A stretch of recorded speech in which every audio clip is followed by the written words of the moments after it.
Hi అండి, welcome to Vishala's channel. ఈరోజు recipe veg Manchurian ఎలా చేయాలో చూపించబోతున్నాను. ఇంట్లోనే ఈజీగా చేసుకోవచ్చు.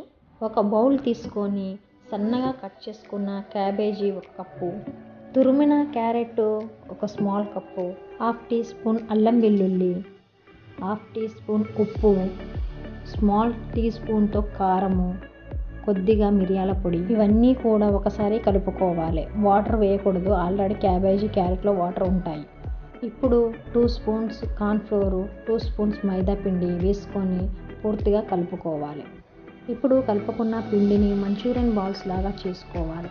ఒకవేళ వెజ్ మిశ్రమం లూజుగా అనిపించినట్లయితే మరికొద్దిగా కార్న్ఫ్లోరు మైదా పిండి వేసుకొని ఉండలుగా చేసుకోవాలి. స్టవ్ పైన కడాయి పెట్టుకొని ఆయిల్ వేడెక్కిన తర్వాత ఇందాక చేసుకున్న మంచూరియన్ బాల్స్ అన్నీ ఇందులో వేసుకొని ఎర్రగా వేయించుకోవాలి. మీడియం మంట పైన క్రిస్పీగా వేయించుకోవాలి. ఇప్పుడు స్టవ్ పైన మరో ప్యాన్ పెట్టుకొని 1 స్పూన్ ఆయిల్ వేసుకోవాలి. నూనె వేడెక్కిన తర్వాత 1 స్పూన్ సన్నగా తరుక్కున్న వెల్లుల్లిపాయలు, 1 స్పూన్ సన్నగా తరుక్కున్న పచ్చిమిర్చి వేయించుకోవాలి. అందులోనే 1 కప్పు సన్నగా తరుక్కున్న ఉల్లిపాయలు కూడా వేసుకొని వేయించాలి. ఉల్లిపాయలు వేగాక 1 spoon chilli sauce, 1 spoon soya sauce, 1 spoon Schezwan sauce, half tea spoon మిరియాల పొడి, 1 స్పూన్ టమాటా కెచప్ వేసుకొని కొద్దిగా షుగర్ కూడా వేసుకొని పూర్తిగా కలుపుకోవాలి. ఇప్పుడు ఒక బౌల్ తీసుకొని 1 స్పూన్ కార్న్ఫ్లోర్ వేసుకోవాలి. కొన్ని వాటర్ పోసుకొని దోశ బ్యాటర్ లాగా కలుపుకోవాలి.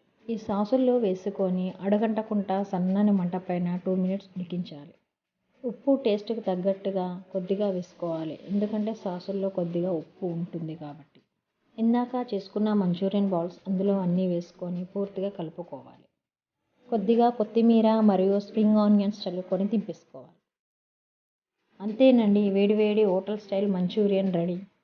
గార్నిష్ కోసం మరికొంచెం కొత్తిమీర, ఉల్లికాడలు చల్లుకోవాలి. మీకు ఈ వెజ్ మంచూరియన్ నచ్చినట్లయితే please like, share and subscribe చేయండి.